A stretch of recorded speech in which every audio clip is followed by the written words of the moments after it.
Hello, everybody.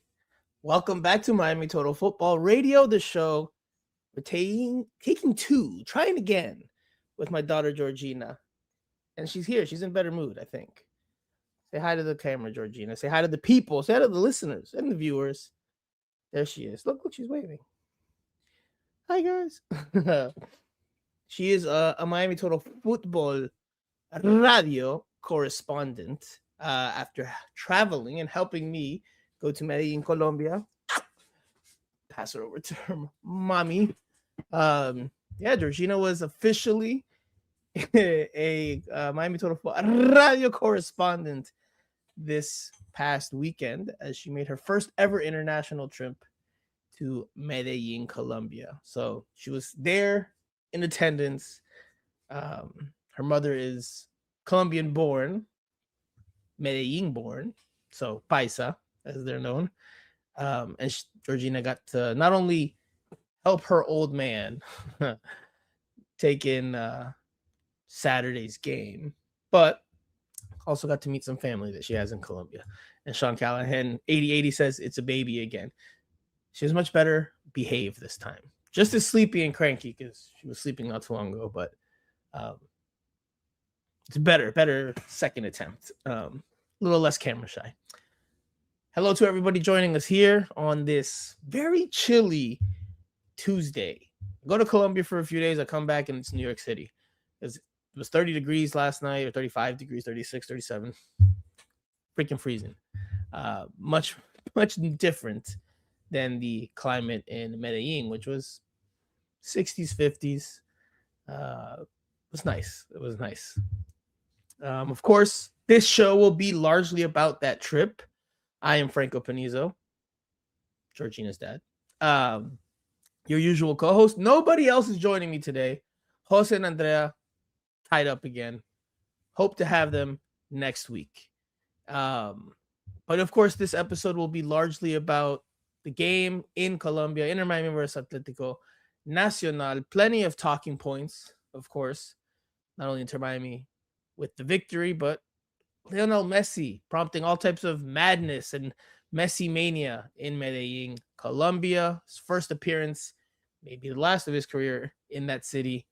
Was his first time in 15 years that he had not been there. So there was a lot of excitement. I'm going to bring you some sights and sounds of what we saw over there. I'm going to share with you a viral moment that I caught during the game. Not necessarily fully soccer related or football related, but it was something that happened at the stadium in the game. If you follow me on Twitter, you've probably already seen it. If you don't, then, well, you'll see it for the first time. Exclusive images here on Miami Total Football Radio, the show. We will talk about Germán Berterame, who, along with Mikael, made their debuts unofficially for Inter Miami in this game in surprising fashion. Of course, we'll talk about the game itself, what we saw, and we'll wrap up with a slight preview of this next weekend's game, Inter Miami against Barcelona SC, Ecuadorean club, not FC Barcelona, Barcelona SC. So where to begin? Because this was quite a trip. This was definitely one to remember. I can't remember the last time I traveled for a preseason game. I know I traveled for one of the very first ones against the Tampa Bay Rowdies, I think it was. Then Inter Miami announced Rodolfo Pizarro. That was way back when. That was before the pandemic even happened. Give me a second here. I'm trying to remember when it was. I know it was in 2020, but I can't remember what the first game was. It was Inter Miami, I think maybe versus CF Montreal. Maybe. And then the following week was against the Tampa Bay Rowdy. Something along those lines. Sean Callahan asks, fly MIA, the international terminal sucks. No, actually flew out of Fort Lauderdale, which is closer to me logistically and much more of a smooth process. So Flight was actually, Georgina was actually great for her first international flight. She slept. We fed her as soon as we got on the plane. Little baby hack. Fed her once we got on the plane, and she passed out for the first 2 hours. Woke up for the last one, and on the last one, she was super calm and easygoing. And actually got a lot of compliments from, I guess, thankful flyers that were like, "Wow, she was so well behaved." Normally, there's always babies on a plane that, or tends to be babies on planes that cry sometimes. Makes it a little bit less of a enjoying or enjoyable experience. I don't know if that's a word. Joyful is not a word. Makes it less of a pleasant experience because you got baby crying the whole time, which you understand, but still makes it less pleasant. But Georgina was great on the flight back. Fell asleep for the first hour, then she woke up and she was fussy the last 30 minutes. I think she was just cranky. She didn't get sleep, but she was good. She was good overall. So let's just get to it. So we fly to Colombia as a family on Wednesday. I took in the sights, the sounds. Not my first time in Medellin, but we took the sights and the sounds. Met some family. Inter Miami arrives on Friday. Now, leading into the game, there was all this talk in Colombia that I heard from different people, different corners about ticket sales not being great because prices were too expensive. Turnout was pretty good. It wasn't packed to capacity. It wasn't sold out, but it was pretty full. They had a lot of sales that I saw throughout Colombia. I went to a shopping mall on Thursday, and there were buy two, get a third for free. Just different promotions going on. They called the game El Partido de la Historia, which would translate to the game of history or a game of history. So there was that. There was also concerns about the field going into the match because Bad Bunny, whether you love him or hate him, he had actually performed 3 days in a row the previous weekend. So there were concerns about the condition of the field at the Estadio Atanasio. I don't know how to pronounce the last part. Girardot, which is where the game was played in Medellin. All the same, the field looked fine, held up pretty well, I think, from where I could see, and I had a pretty good view because the Estadio Atanasio Girardot does not have a press box like you might expect some stadiums to have. It's an older stadium in Latin America. It does have a press box-ish area, but that's more for the broadcasters and just not a lot of space. So what happened was they put myself and all the other media that attended and was credentialed on the field, which led to, as you could imagine, some disorder, some lack of organization, which made for some interesting moments and experiences. I took the game in from field level. There was no Wi-Fi at the stadium, and the signal was like the internet signal that my phone worked the entire time I was in Colombia, but the internet signal, I guess, just because such a large crowd of people in one spot, signal was very intermittent, very hit or miss. So it was very difficult to do the normal type of coverage that I do. On top of that, the Miami Herald asked me to write up a gamer the day before. They didn't know actually I was in Colombia. So that made writing the gamer extremely challenging because gamers are usually filed, at the whistle, but there were no replays. I couldn't see clear shot of who scored because I was standing at one end of the field. I always stood behind the goal Inter Miami was attacking just to be able to capture better footage, which I will share with you guys here in a bit. So it was definitely a challenging experience, but a fun one. It started raining in the second half, and on cue, pretty much the entire stadium, I guess, because it's normal there. Pretty much everybody, like on cue, like if it was a musical performance, brought out their green or white ponchos because Atletico Nacional, their colors are obviously green and white. So it was interesting to see. It was a great experience, but not the easiest one from a working standpoint. We were able to get some interviews.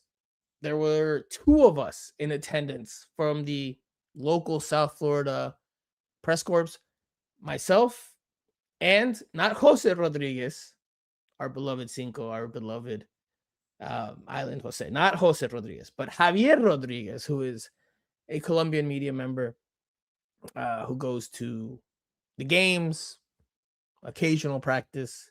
He was also there. He's Colombian. He's from Bogota. We should have taken a picture, and I regret not taking a picture with him while we were there because we're the only ones that knew each other. Obviously, everybody else had no, we had never worked with them, so complete strangers. But experience was interesting nonetheless, and I took in the game from a different standpoint. So I have different analysis, different takeaways. Maybe not the best from the 90 minutes in the collective, but just some different things I picked up on, which I'll share here in a moment. So that's Wednesday, that's Thursday. All right, Inter Miami arrives to Medellin on Friday. We leave Georgina with her family, and the missus and I take an Uber to the team hotel to await the arrival of Lionel Messi and Inter Miami. A lot of hype about Messi again because it was his first visit in 15 years to the city. Obviously, everyone knows this is the Champions Tour, but it's also / maybe a farewell tour because Messi might not visit these cities as a professional player ever again. And, well, the bus was on its way from the airport, and it was pretty chaotic. The scenes outside of the team hotel were pretty chaotic. There were hundreds, if not at least 1,000 fans outside of the stadium. And the stadium was in this swank neighborhood, El Poblado, across from El Tesoro, which is the shopping mall that I just mentioned that I went to on Thursday. And it was a 2-way street, but only 1 lane in each direction. And with so many people filtering in off the sidewalk, one of the roads was partially blocked. So there was no traffic coming down. It was only traffic coming up this road. And that's where the bus had to come. There was police, there was security, and they tried to politely but forcefully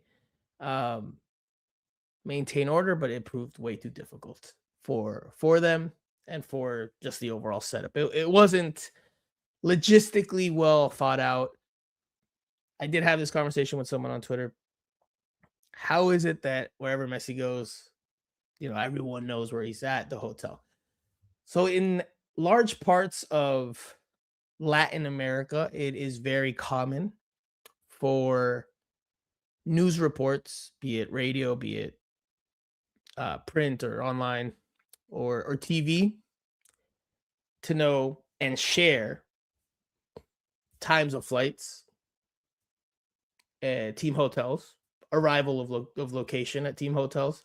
It's just public knowledge. It's public information that is shared. We're here in the US, you don't really get that information. I'm sure it's because of security reasons here. But in Latin America, that information it's not uncommon to hear it in news broadcasts. So there was a huge turnout outside of the team hotel trying to catch a glimpse of Messi and Inter Miami. And that led to some passionate scenes. You heard the Messi chants that you would hear even going into Saturday's friendly. And there were perimeters put in place to try to keep people at a distance, but yeah, those didn't last too long. So I'm going to share with you images of when the bus starts to arrive that I took from my phone. There was a fence that was a temporary fence that they put up, the security and organizers put up to, again, try to keep some order. But in South American fashion, it was just too tough. There was a lot of disorganization and disorder. And I'm of South American descent. I can tell you for the passion and all the good positive things we have, there's also that disorder and that disorganization that is part of a lot of different places. And that's what we saw here. This fence, this temporary fence that was meant to keep fans at a distance, well, people jumped on that fence. They got onto the top to try to get a better view over the crowd. Eventually, so many people got on top of it, as you will see. This was a temporary erect fence, ends up tilting over until it finally comes or gives way because so many people got on top. It falls over. People walk through or push through and walk all over the fence to get an even better view. Some people jumped another perimeter to get even closer. You'll see it here. So if you're just listening to the podcast, you might want to skip the next 41 seconds because it'll just sound like a bunch of jarbled noise, but here we go.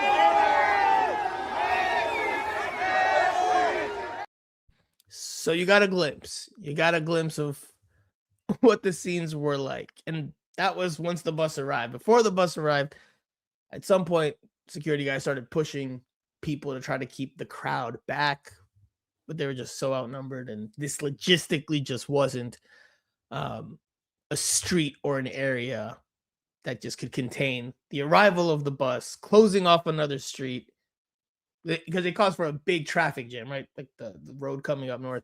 It was just poorly planned, probably, in addition to just being challenging in and of itself. So yeah, it was an experience. Now you'll see Messi. I'll show you some sights of Messi. You see him from the back of the bus, waving, taking it all in. You hear the passion. You hear the fervent fans, los colombianos, celebrando la llegada del 10. A lot of Colombian fans just happy to see Messi up close and personal, even though they are diehard Atletico Nacional fans in Medellin. In Medellin, there's two teams, but by and large, it's, I guess you can make this comparison. I don't know, maybe not, but it's like the Yankees and the Mets. Atletico Nacional would be the Yankees. The other team, which I believe is Independiente de Medellin, I believe, they'd be like the Mets. Atletico Nacional is the team that dominates the city. So even though these fans are diehard Atletico Nacional fans, they were still very much happy, euphoric, excited to catch a glimpse of Messi. And that carried over, of course, into Saturday's game. But let's take a look. Some more sights and sounds from outside the team hotel. Exclusive images from yours truly here at Miami Total Football Radio. Just a quick glimpse of Messi saying hello to the fans.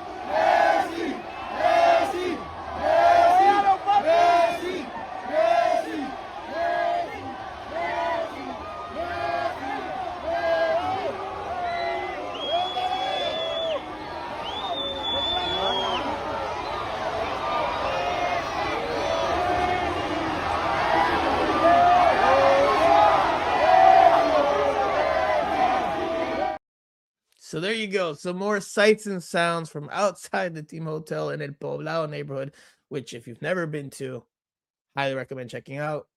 Lovely, lovely place. It's very big on tourism, especially in the U.S. Provenza is in El Poblado. If you know the Karol G song, you might know what I'm talking about. If you don't, a great area to enjoy some nightlife, and it's just a beautiful, beautiful part of town. Really, really nice. Highly recommended. All right, so that's Friday night. They get into the team hotel. There was no big issue, right? There was no huge issue. Traffic was traffic. It was pandemonium at times outside, but there was no big issue. There was no fight. Wasn't like anything terrible happened. It's just, again, it was just South American disorganization and disorder, which is common. It's common. One of the traits that you hear a lot of South American people talk about when they talk about the MLS or soccer here or sporting events here is la organización, which is just like the organization, the order. Logistically here in the US, we maybe take it for granted, but everything is normally very well planned out. Normally, right? Obviously, you saw the Colombia Argentina Copa America final a couple of years ago here in Miami. And obviously, that made the rounds because of what happened in large part before the game, where fans broke perimeters, broke through the gates.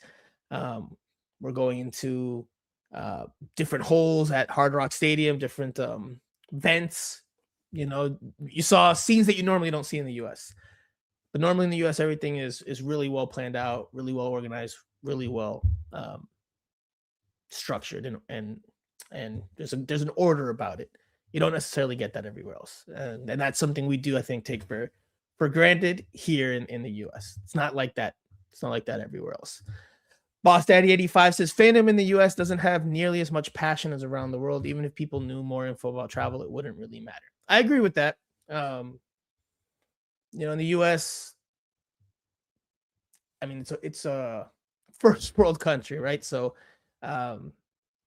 there's perspective to sports. There's a more relaxing nature to sports, whereas in Latin America, for some people, sports is literally all they have. And again, soccer is probably the only sport that they really follow, right? It would be like if you packaged baseball, basketball, American football, hockey, and even soccer from the United States and just put it into one sport. All the passion, all the fans into one sport.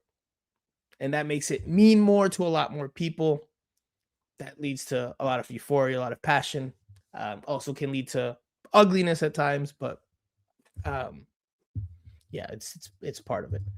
Pedri Potter, free speech says Americans are more passionate about concerts than football. I mean, an American in general, and I'm generalizing here, is drawn to the spectacle. And I had this conversation with my missus' family that I was meeting for the first time, as well as other family that I had met. In the US, there's the grandiose spectacle is something that catches the general American's eye. You watch football, and there's always a lot of stuff going in and around the game, American football. You watch basketball in between intermissions. There's, you look here at what used to be the AAA. You've got a DJ playing music. You've got performers or magicians or the lady that was carrying the plates on her head or the teacups on her head. There's always just like spectacle. So, you go to Inter Miami games these days, there's fireworks as soon as kickoff happens, or when that was the case at Chase Stadium during the last couple of seasons. So the spectacle is just built into it. Whereas in other parts of the world, it's really just about the game. I do see the trend, and I'm sure plenty of you have as well, that pay really close attention, that in recent years, more and more countries, cultures are adopting the spectacle approach. Like the game on Saturday, there was a performance before the game. There was a musical performance at halftime. There was a lot more than just the game itself. So I do think that American characteristic, I do think it's spreading in terms of the spectacle you see at sports now. I think it's happening more and more. You see it more and more. Copa America, again, going back to the final here. Karol G, Colombian artist, she performed the national anthem. So it's not just about the game anymore, or in a lot of places, not just about the game anymore, which for better or for worse. it's becoming more of a tendency. Pedri Potter Free Speech says, so Americans like everything around the sport rather than the sport itself. That's crazy. I think you could say that for soccer in many ways, and for football. I think you could say that. The other sports, I don't know. I think it depends on the city, the teams, the moment. I think in other cities, if there were less spectacle, yes, there might be less fanfare, but I still think people would be very tuned in.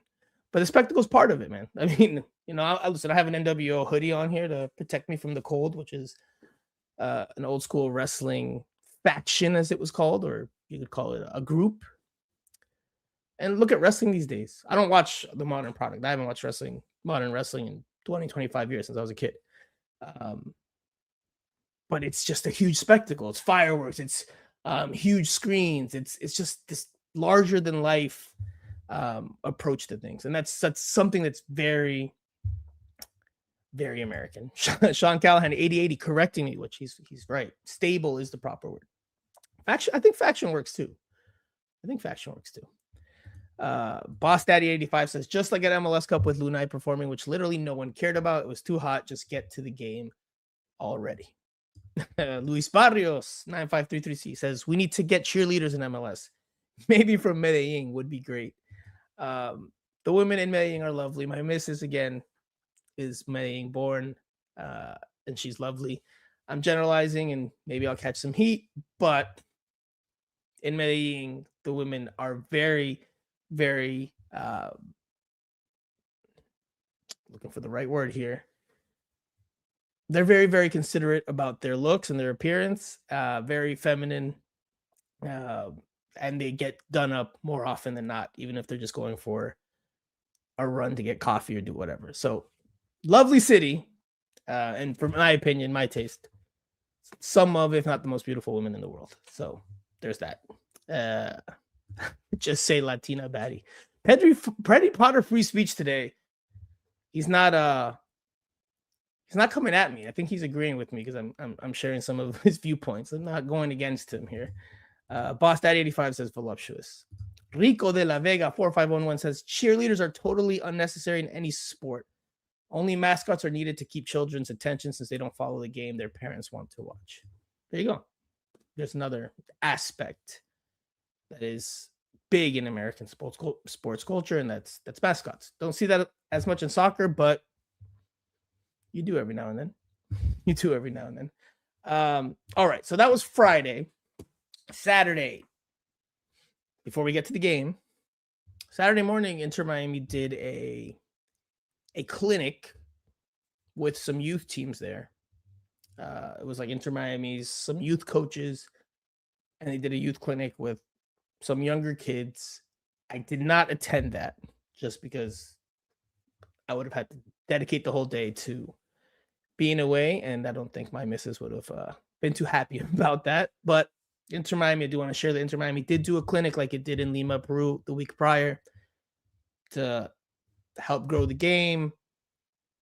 Obviously, brand awareness is a big part of it as well. They want the Inter Miami name and logo and all that to be more well-known in different parts of the world. So that's absolutely part of this. But they did do a clinic for kids, and that's obviously a nice event, a nice initiative for a lot of kids. Something very exciting to take part of. There was breakfast, which was really well served for anyone that attended. But again, I did not make it to that.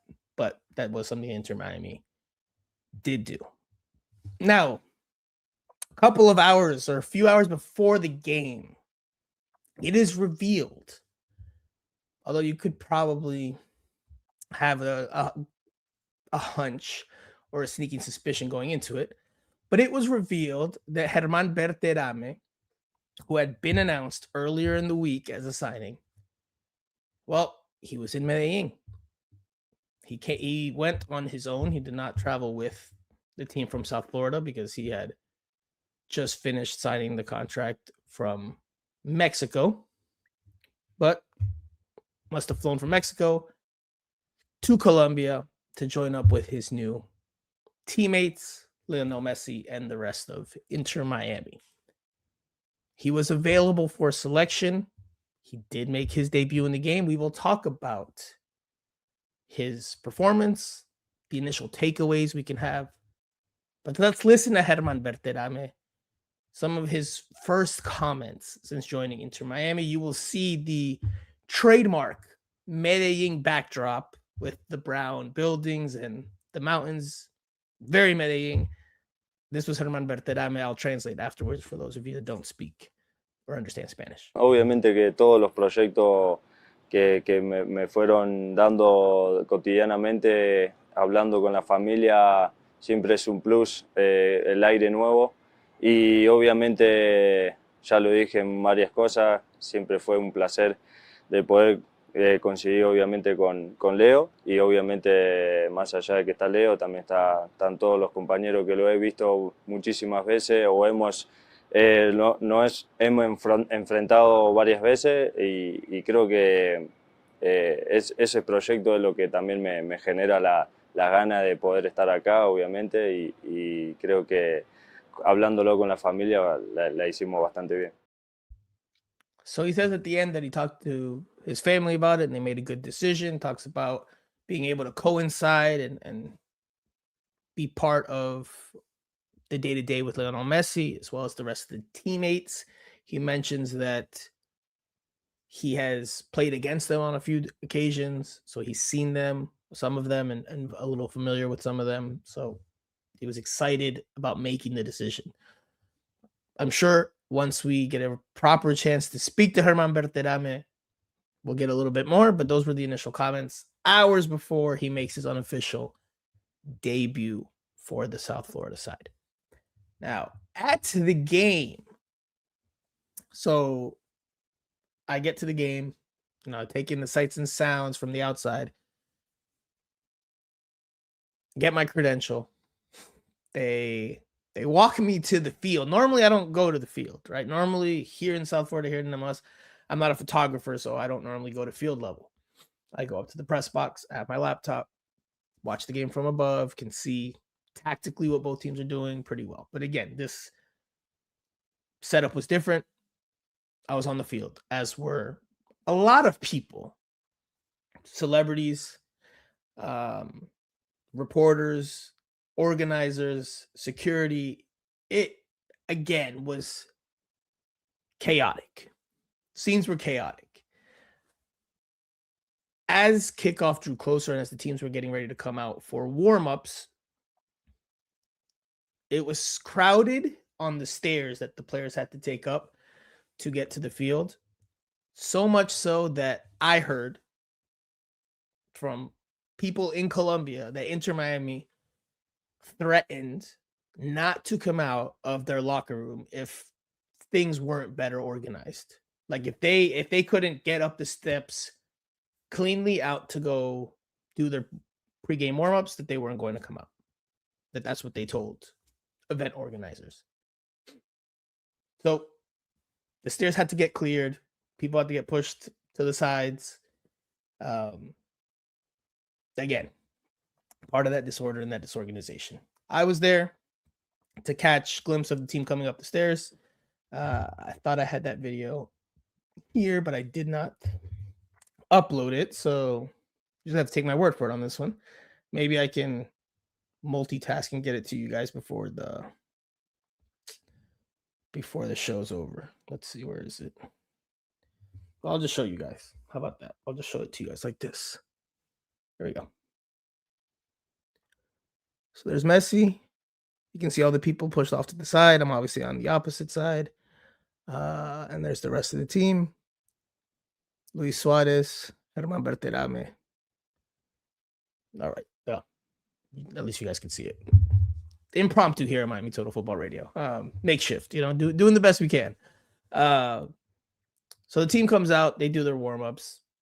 Huge ovation for Messi. A lot of pre-game ceremony for Messi as well. I'm sure some of you might have seen the images. He shared a moment with René Higuita, which is a legendary Colombian national team goalkeeper, the one who famously, if you don't know the name, you might know the image, famously would make saves with the scorpion kick, where he would jump forward and with his back legs clear the ball to safety.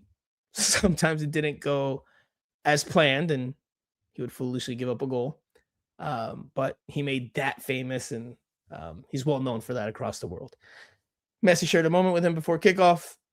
Higuita did the scorpion kick. He's obviously older now, not as agile and athletic as he used to be, but he tries to do a scorpion kick with Messi playing the ball to him. So that was a neat moment. I think there was a politician of some sorts that was there that tried to take a picture with Messi, or did take a picture with Messi.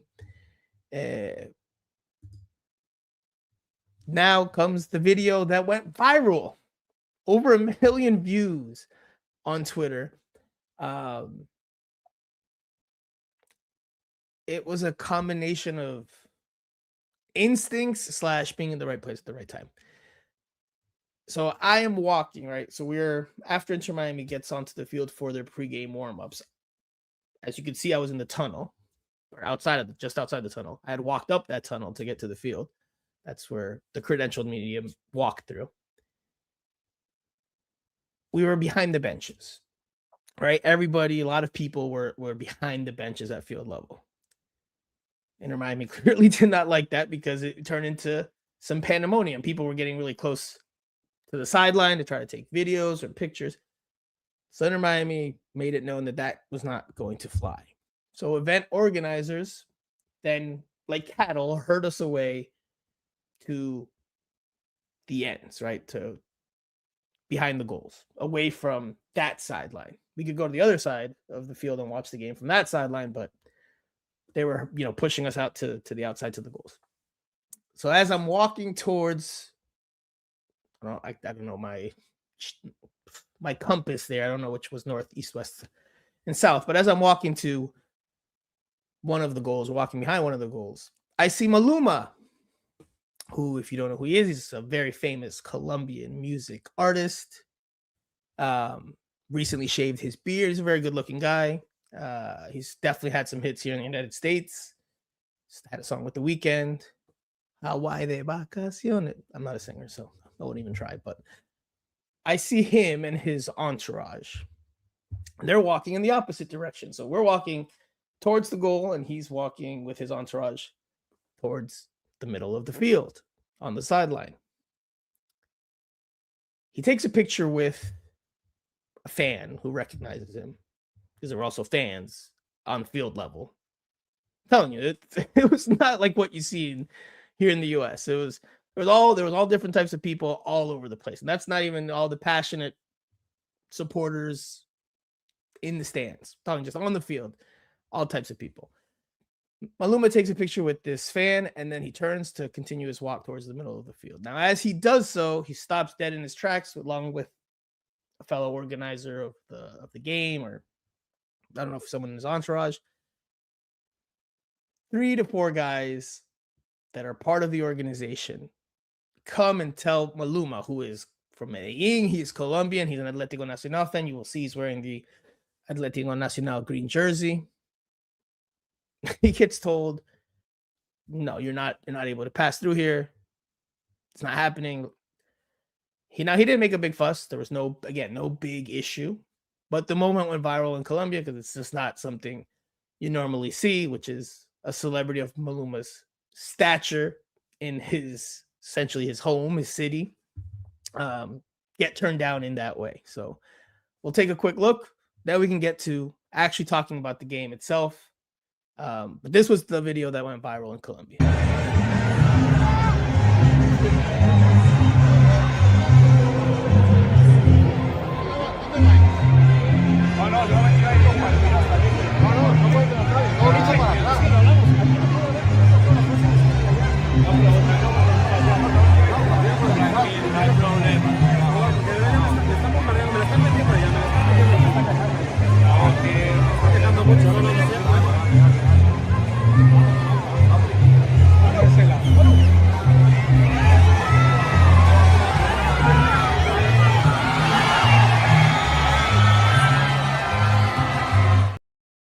You can see as Maluma walks away that he gets an ovation from the crowd that recognizes him.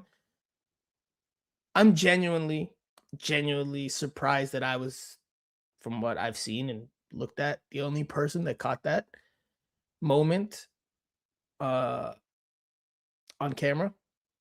Again, I think it was right place, right time. You know, had I walked that way 20 seconds earlier, I probably don't see it.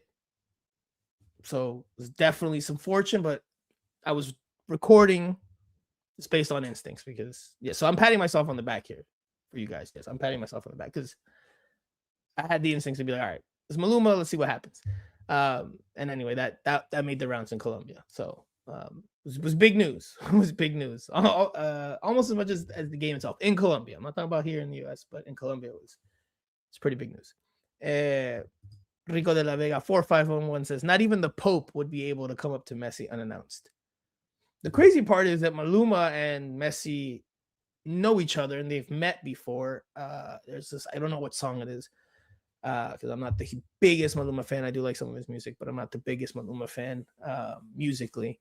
But there is a song that Maluma made in recent years that Messi is included in the music video, and it was shot at Chase Stadium. You might, if you know the song or you've seen the images, maybe you guys can let me know, but there is a song where the music video, Maluma's at Chase Stadium, and he has Messi in it in parts, and there was images of them from that music video shoot side by side. So they know each other. Maluma actually got interviewed after he got turned down there, and he tried to play it off pretty smoothly, actually, because during the interview, he says, yeah, you know, I was talking to Messi about eating a bandeja paisa, which is a Colombian plate. And he's like, and, you know, I know what it's like, you know, as a soccer player to have all these people on top of you. So, you know, we're just going to let him be. He didn't say he got turned down. Pedri Potter Free Speech has given me the name of the song. It's called Trofeo by Maluma.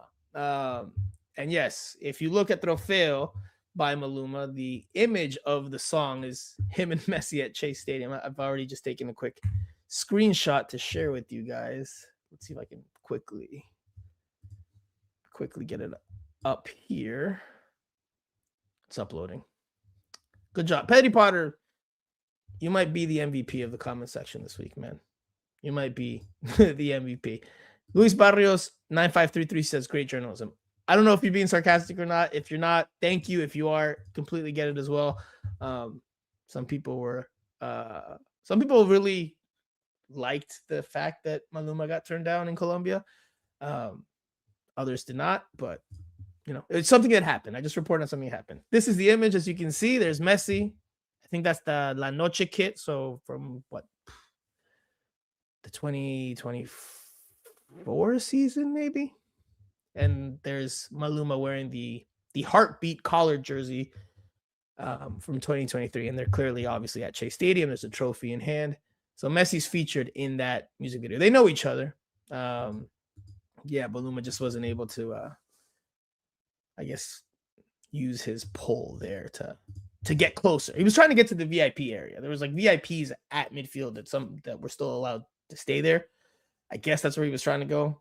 But he wasn't. Anyway, it's a League's Cup trophy. Correct. All right, Pedri Potter. So Pedri Potter's killing it today. Stancy says, I can happily say I've never willingly listened to a Maluma song, Winky Face. The key word is willingly. You've probably heard a Maluma song unwillingly because that's how big Maluma is. Maluma has some really big songs. He has, again, the one with The Weeknd that I know was mainstream here in the US. He's had some pretty good ones. He's had some pretty big ones. I don't know the name of all of them, though. Felice Los Cuatro is a big one here from the Latin community. Hawaii is the one that he had the remix with. The Weeknd. He's got some good ones. Not many that maybe made it to mainstream, but Hawaii was definitely one for sure. The Weeknd helped. Luis Barrios 9533 says, sounds like they didn't know who this was. They just don't care. And he says, I meant that. Well, I appreciate if you mean you meant that for the great journalism. Thank you. again, right place, right time, plus some instincts. I'm not a new kid on the block. All right, game time. Finally, we can talk about the game. It took me 45 minutes to get there, but I wanted to bring you some color from being in Medellin, whereas normally, we just go to the stadium, take in the sights, and watch the game, analyze it. This was different. It was an away game, a different experience in another country. So wanted to give you, the set the scene for what happened. All right, so the game itself. Here is Inter Miami's starting lineup. Javier Mascherano made some changes. Not a lot, but he made some. This was your starting lineup. You call it a 4-4-2 if you'd like. Dane St. Clair in goal, despite still not being able to train with Inter Miami. At least that's the official report that we've gotten. He is not able to train with Inter Miami due to visa paperwork stuff. Although, again, we did see images of him fully decked out in Inter Miami gear in that video that Messi shared on day 1 of preseason. But the thing we've been told officially from the team is that Dane St. Clair hasn't trained with the team. But he was starting in the second preseason game down in South America. Your back four from right to left. Facundo Mura started at right back instead of Ian Frey. Ian Frey was moved into the center back position with Maximiliano Falcon.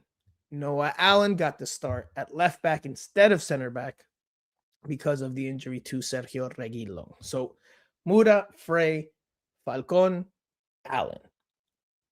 Now, it was Reguilon's injury that made for the changes there, because with Reguilon out, Noah Allen had to slide from center back to left back.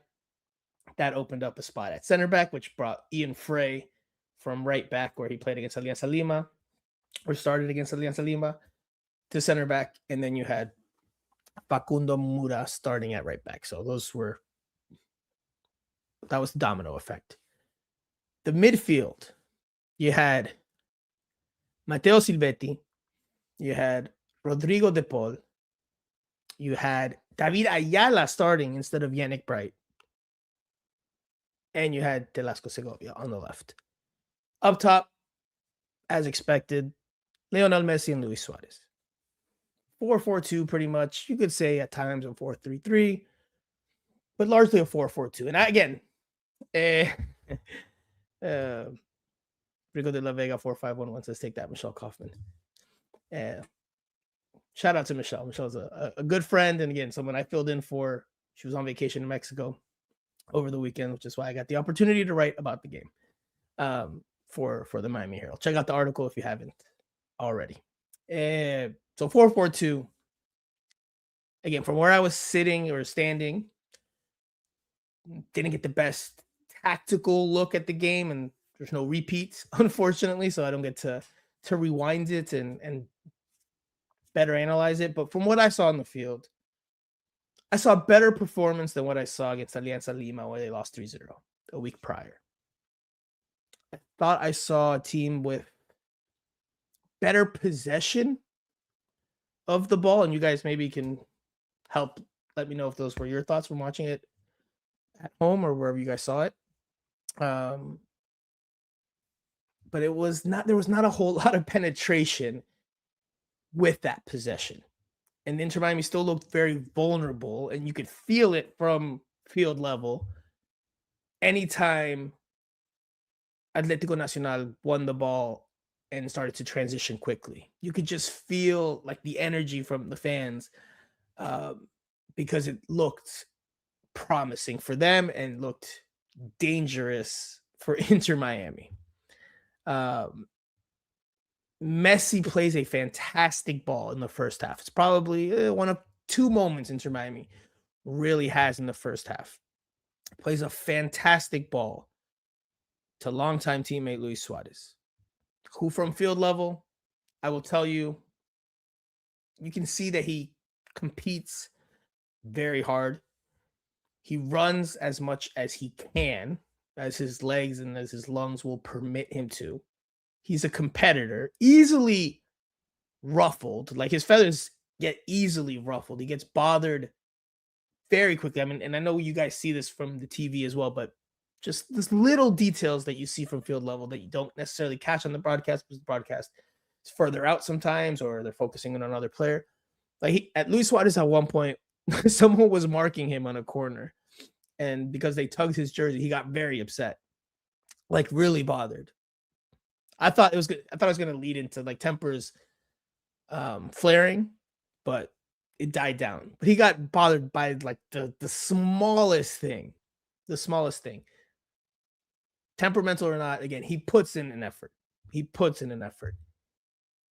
I did tweet this though. It's clear that his body just doesn't have it anymore. Like his legs are gone.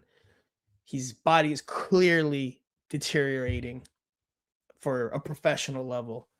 We know about the pain he deals with in his knee, but it's clear that he just isn't the player he used to be. And there's no shame in that. You know, he's nearing 40.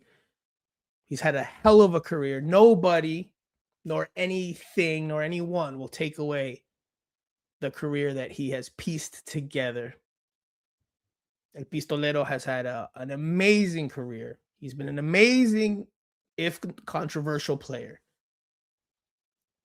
And a hell of a goal scorer. One of the best I've seen in my life. And I'm sure for a lot of you, one of the best you've seen at his life. At his prime, he was a complete monster, un monstruo, a beast. But that is not the Luis Suarez of today. And to acknowledge that is not to be negative, it's just a reality. And that play that I'm talking about in the first half where Messi feeds him a delightful through ball. I don't think Messi could have played it any better. I think it was a perfect pass. It plays Luis Suarez through on goal. But Luis Suarez's body just doesn't respond. For all the desire he has, todas las ganas que tiene, it doesn't respond. He couldn't get to the ball. The ball rolls away and out of bounds. He doesn't even get to take a shot. So like an open look that should have been a quality chance, at least with his left foot, it rolls out of bounds harmlessly. Chance goes wasted, so there's not even a shot. Luis Suarez very frustratingly kicks out at the ad board. He has to know.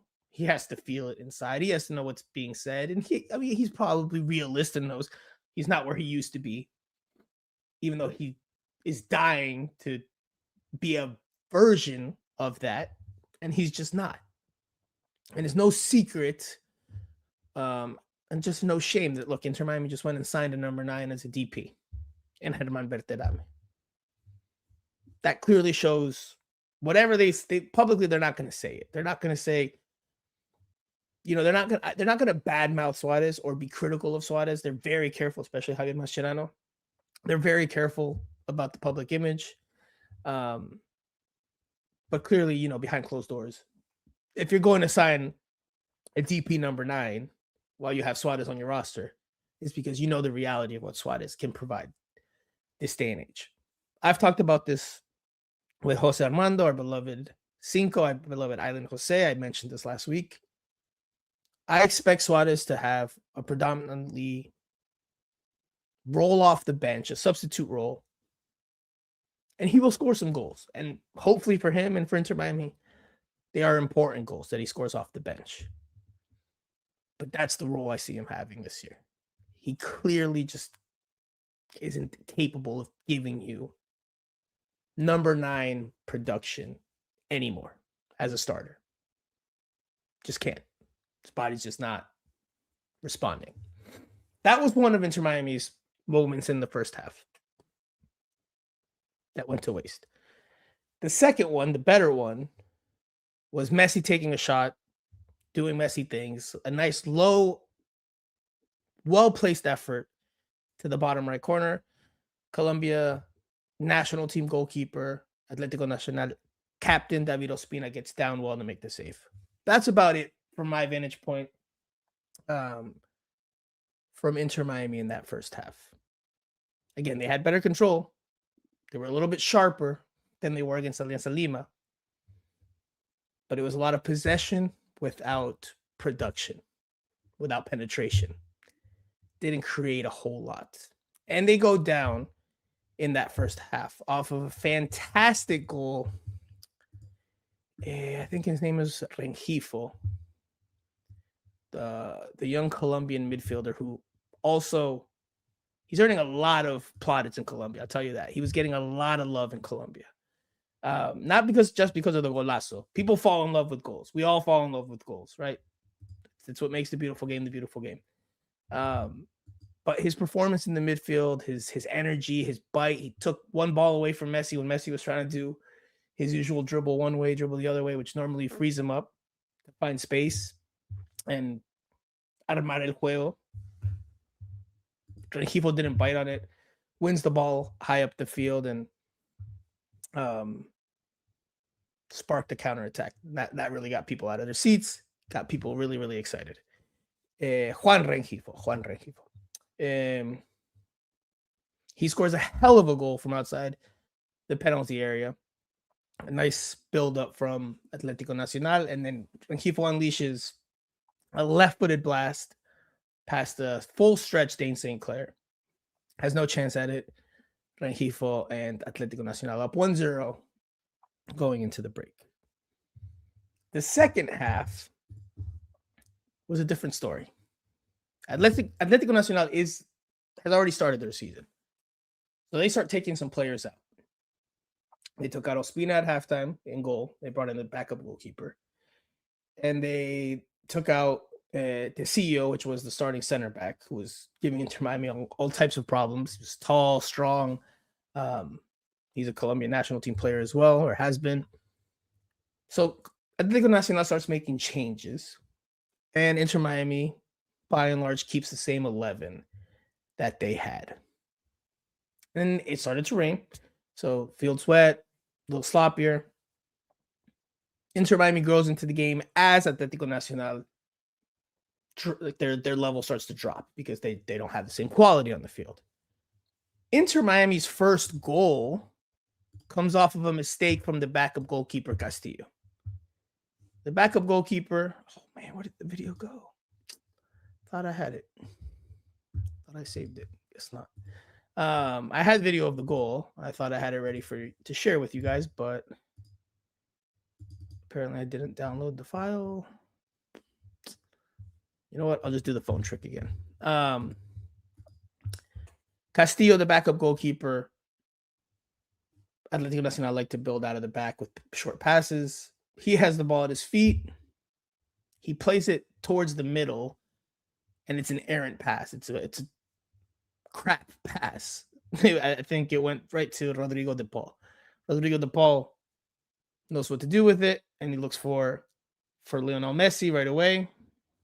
And then Messi, as you will see once I can find the video on my phone, Messi takes a dribble forward, takes a shot. It clanks off mid-level off the left post, and the rebound falls directly to Luis Suarez for a one-time tap-in finish. Atletico Nacional was asking for offside. None was given. There was no replay here. Goal stands. Inter Miami ties the game. And I will show you the image here from my phone. So you will see the Messi shot, and you will see the Suarez goal. Here you go.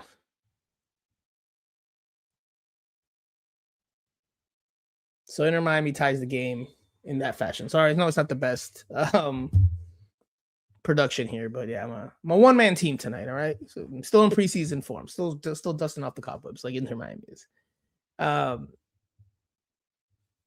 Inter Miami probably was the better of the two teams in terms of on the ball in the second half. Inter Miami starts making substitutions. Messi comes off at some point to loud ovation. Inter Miami wins it late. David Ruiz, substitute, plays a square ball to Santi Morales. The ball is ricocheted and flicked up and over into the back of the net in the 91st minute. Inter Miami wins 2-1. Again, just like with Alianza Lima, the result is not the most important thing. The important thing is health, minutes, and just repetition ahead of what's to come. So from a performance standpoint, if we want to now have 2 games.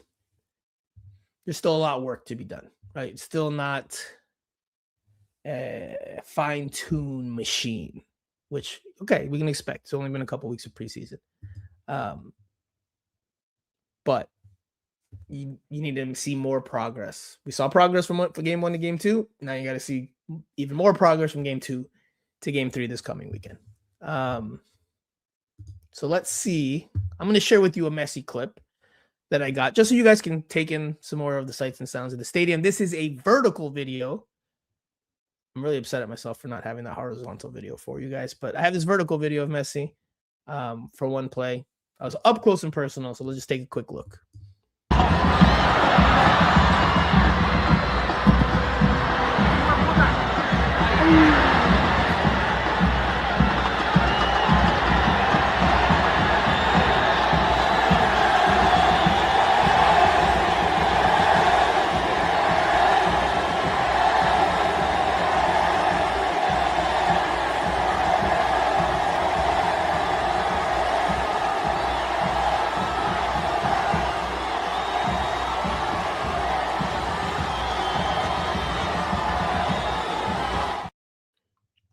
So as you can see, pretty packed house. I would say about 80% full. There were some pockets in the second tier, the second bowl that weren't full, but mostly full.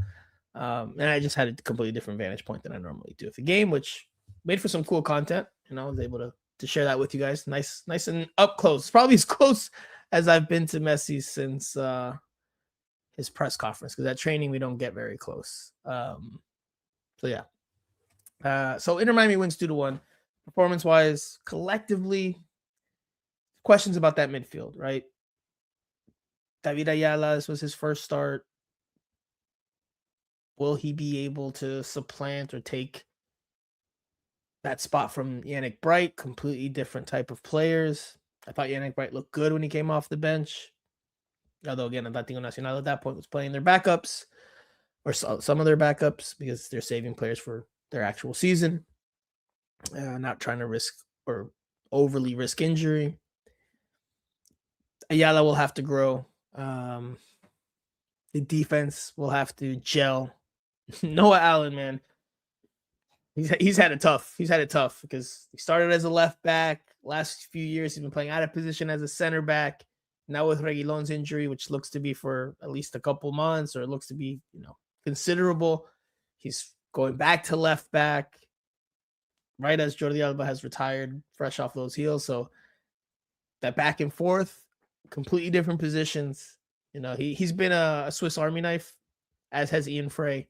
But that can't be easy. We'll see how the team grows. We'll see how the team. Atletico Segovia, I think he's a hell of a player. I don't think he fits the way this team wants to play. I don't think he looked particularly good in this game as a starter, as a left midfielder.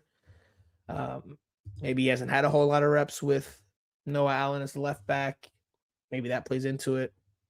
But Atletico Segovia didn't look particularly great.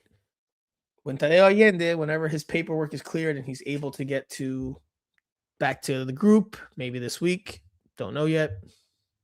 You imagine Tadeo Allende gets into the starting lineup and Atletico Segovia probably comes off.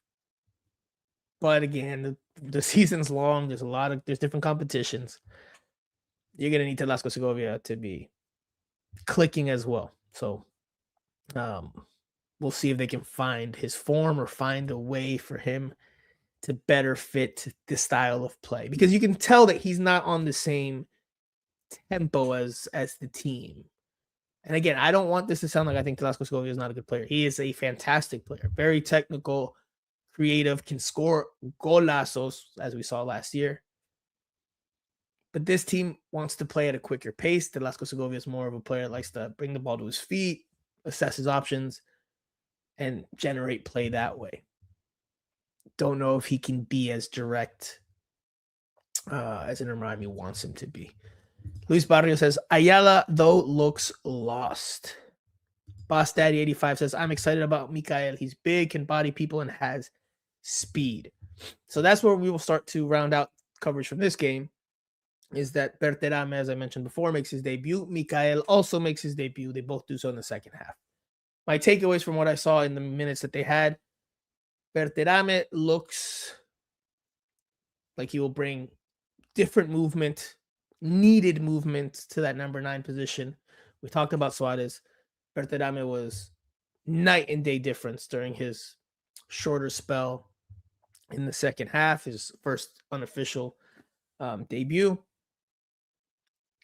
Clearly will have to work on getting on the same page with his new teammates. There was one ball that was played in over the top, and he made a completely different run. So obviously not on the same page, which is understandable. But you see some good starting points. He's got energy. He talked about in his opening remarks as well about being an intense player. He likes to be the type of forward that opposing defenders say, damn, that man runs nonstop. If that's what he's bringing to the table for Inter Miami, that is welcome news because it will help Inter Miami in their press, and it will also give them different options in the attack. If Messi and him can really click and find that understanding and that chemistry sooner rather than later, then I think there's a good shot at the CONCACAF Champions Cup. If it takes some time, if it takes longer for the understanding to develop, might be a tough ask. Mikael, didn't see as much from him. He's a bigger defender. Didn't look terrible, but again, also has to develop an understanding with his teammates. I asked Javier Mascherano after the game about their debuts because neither one was expected initially when we were heading into the week. Neither one was expected to partake, and they both played some good minutes in that second half. So this is what Javier Mascherano said to me post-game. We got interviews. That wasn't always clear if we were going to get interviews because the organizer said there was no mix zone. Well, there ended up being a mix zone, thankfully, and we were able to chat with Inter Miami's head coach. So this is what he had to say about Germán Berterame and Mikael making their debuts. Luce de Berterame y Micael. Bueno, el caso de Germán, el hecho de que haya estado activo hasta la semana pasada o hasta inclusive esta semana, es decir, que venía entrenando y venía en competencia, nos daba la posibilidad de poder utilizarlo algunos minutos más. Micael llegó hace 2-3 días, tuvo 2 entrenamientos con nosotros, pero creemos que es importante todo lo que lo podamos hacer jugar para que su adaptación sea más rápido, ¿no? So to translate quickly, he says Germán Berterame had been actively in competition, obviously with Mexico's national team and Monterrey. So that allowed him to be ready to play some minutes because Berterame had been playing games, practicing. About Mikael, which I think is the more telling of the two comments that he makes, is Mikael had 2 or 3 training sessions with the group in the days leading up to the game, but that they want to give him as many minutes as possible so that he can integrate himself with the team. To me, that's a clear sign that they want him to start. So I do think that if Sergio Reguilón was healthy, then Sergio Reguilón would be your starting left back, and Mikael would be next to Maximiliano Falcón as your starting center backs. Because of the injury to Reguilón, Noah Allen's now being the left back. Mikael, all the same, still looking to be a starting center back. So expect to see a lot more of both of them as soon as this weekend, because clearly both are projected, it sounds like, to be the starters. I also asked Javier Mascherano about the game itself, the win, the takeaways he had. This is what he had to say. He said the team looked more like themselves, and he noted they had another week of preparation, which helped, of course. Doesn't note that Atletico Nacional started changing their pieces, which allowed Inter Miami to get into the game more in the second half. But I agree in general that they looked a better version of themselves without being overly impressive, despite the win. But this is what Mascherano said. ¿Qué sensaciones tienes del partido? Bueno, creo que mucho mejores que la del otro día. El equipo estuvo mucho más reconocible de lo que somos nosotros. También hay que decir que se ha notado que hemos tenido una semana más de trabajo. No es fácil volver de las vacaciones y con pocos días ya empezar a competir. Hoy competimos bien, el equipo, más allá de que tenemos muchas cosas por mejorar, por muchos pasajes del partido, hizo un muy buen partido, tuvo el control ante un rival de jerarquía, ¿no? So he says there that he acknowledges that they still have a lot of room for improvement, a lot of things to grow with, but he thought that for large spells of the game, they had good spells of the game. And he also says that, like I mentioned before, that they were more recognizable, looking more like themselves. So I'm sure he's referring to being able to hold on to the ball, look a little bit sharper with the ball, despite not generating a whole lot in the attack. Because against Alianza Lima in that first preseason game, it was really, really rough. Really, really rough. Boss Daddy says, can't wait to see your footage from Ecuador with the tongue sticking out emoji. I am not going to Ecuador this weekend, unfortunately. I will say two things about the trip, and I've done away games, of course, plenty of times. I was there for Inter Miami's very first game of all time against LAFC back in 2020. It was neat to do so as part of the South American tour that they're on. I wish it was something we could do more. The budget at Miami Total Football Radio does not, unfortunately, allow for that. And it's just unfortunate that that's just also the state of the sport here. Because again, there was only 2 of us from South Florida that made the trip down. And both were, of course, for sporting reasons and coverage, but also personal reasons. Javier, he's from Bogota, and I think he had some business to attend to there.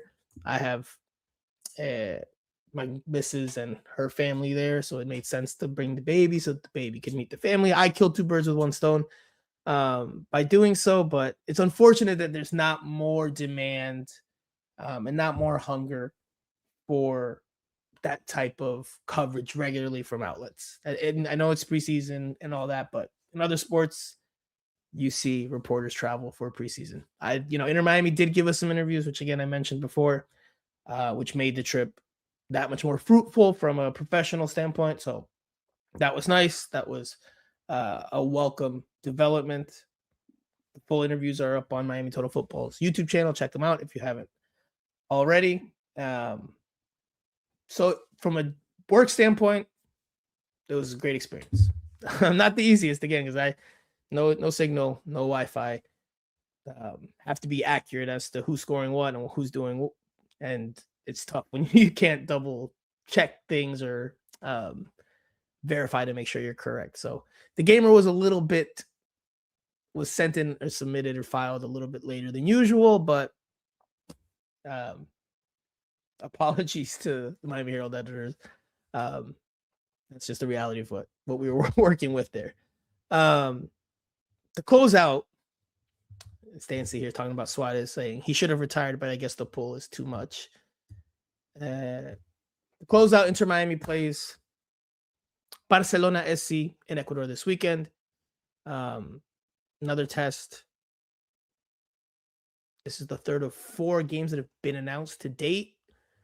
There's supposed to be at least another 1 or 2 maybe that were expected to be announced. They haven't been yet. So right now, Inter Miami has 4 on the agenda. And based on the 2 that are remaining, this will be a stiffer of the 2, I think. The other one will be in Puerto Rico.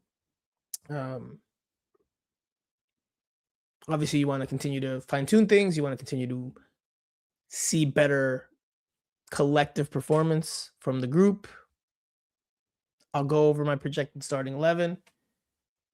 Dane St. Clair, Facundo Mura, Ian Frey, Maximiliano Falcon, Noah Allen. I think the defense and goalkeeper, they all stay the same. Midfield and forward is where it could change depending on if Dayo Allende is with the group. We haven't had any availability yet this week. We will do so tomorrow, Wednesday, as well as Friday. So we'll see. I don't know if I want to go off the premise that he's here or not. Let's go off the premise that he's not because we haven't seen him yet. So if that's the case, then I think your midfield 4 would be the same, right? It would be Silvetti, De Paul, Ayala, Segovia up top, Messi with Berterame. I think Berterame does get the start. And actually, now that I'm saying that, I don't know if I think, does Mikael get the start at the back? Maybe the back 4 does change. No, I don't. You know what? Not yet. Not yet. I think if he only played 20 or so minutes in Colombia, I think making the jump to starting minutes might be a task too far. Maybe I'm wrong. Maybe he does start, but I'll stick with the back 4 I projected. I do think Berterame starts though. You know, he's in a rhythm. It's not like he's starting from zero, coming off an off season. So I do think Berterame gets to start with Messi, so that, again, they can develop their understanding and their chemistry. If Allende is back, big if, then I do think he starts. Then I think it's a 4-3-3. Allende, Messi, Berterame, midfield, De Paul, Ayala, Silvetti. Something along those lines. Something like that. Clearly, I haven't thought it out as thoroughly as I should have. But something along those lines is what I imagine we would see if Allende is ready to go. I imagine he's got to be close. I imagine, hopefully, for Inter Miami's sake, that he's able to go. But he hasn't even played in the games, right? Like St. Clair and Mikael, we haven't seen them in training. We haven't. Media hasn't. But they've played in 1 or 2 of these games in South America. Allende hasn't even played in the game, so we haven't seen him yet. Sucks01 says, I feel like Mikael might start. Berterame looked pretty good last game.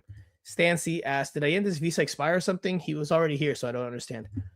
It's a good question, Stancy, right? Because if St. Clair can play despite not being able to train, air quotes, and Mikael trained for a couple days and he played in 1 of the 2 games, why can't Allende have played in 1 of the 2 games? I mean, I'm not a legal expert. I don't know the ins and outs of the contracts or the legal process or their visa situations and all this other stuff. You know, everybody's case, it's all case by case. It's all different.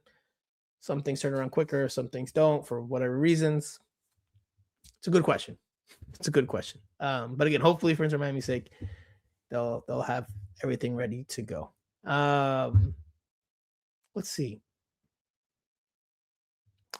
There's one more soundbite I want to share with you guys to kind of sum up this episode and sum up the experience. And that was that Messi Mania is at an all-time high still, you know, a few years into the project, maybe here stateside.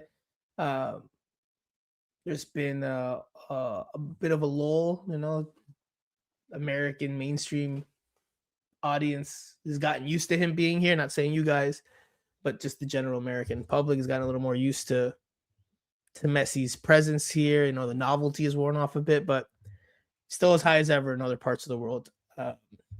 Alfredo, I'm going to say this correctly. Let me see. You know what? It's not Morales. Alfredo Morelos, Colombian national team striker. He recently just signed with Atletico Nacional. I found it very funny. I didn't know this. His nickname is El Búfalo, or the Buffalo. That's because he's a big dude, big striker. He was very complimentary of Lionel Messi after the game. And I think that's the best way to close out this episode, just to kind of cap what was the experience and Messi Mania in Medellin. But it was full of praise. If you understand Spanish, you're going to understand everything he says. A lot of praise for Messi. Calls it a privilege to be able to play against him, that it makes the team better and the players better and the club better. Also talked about having a chance just to say hello to Messi. So clearly he was enjoying the experience, and clearly you can tell he looks up to Lionel Messi. I know a lot of people that were in working capacities around the venue. You know, they were told to not interfere, not get in the way, or not distract. But it's Messi and it's South America. And again, there's the disorder and disorganization, and people still took pictures, people still took selfies, people still tried to do what they could because Messi is that big. And again, this was his first trip to Medellin in 15 years. So let's listen to Modelos here before we wrap up the show. Con la gente a su favor, gritando Messi, Messi. Claro, claro, es el número uno del mundo. Sabemos todo lo que a su alrededor atrae a nuestra gente, acá a Colombia, a donde vaya va a ser lo mismo. Entonces, un privilegio tenerlo acá y bueno, gracias a Dios enfrentarlo para nosotros nos hace crecer como jugadores, como club y bueno. ¿Pudiste hablar con él? No, lo saludé y nada, para mí un privilegio saludarlo. Ya lo había visto, me tocó también un partido de eliminatoria con ellos, un par de veces, no recuerdo. Que se ha compartido así en la ciudad. They interrupted in mid-sentence and didn't get to finish answering my question, but called it a privilege just to be able to say hi to Messi. Called him the number one in the world, so the best in the world. That does it for this week's show. I'm not going to put a prediction. I already put the lineup out there. Does Inter Miami win? I don't think it matters as much. They just got to win in Colombia, so spirits will be a little bit higher from an emotional standpoint, locker room standpoint. Results don't matter, but you still want to win, have that confidence building. So do they win? I don't know. Let's say they draw. They tie. There you go. 1-1 in Ecuador. We went long, so that automatically means a yellow card for me. Chatty Patty today. But I just wanted to bring you guys different type of coverage and different types of sights and sounds from a different experience for me as a Inter Miami reporter. The big news that Stancy reminds me here is James to Minnesota, and that is James Rodriguez. Colombia's in the news these last few days.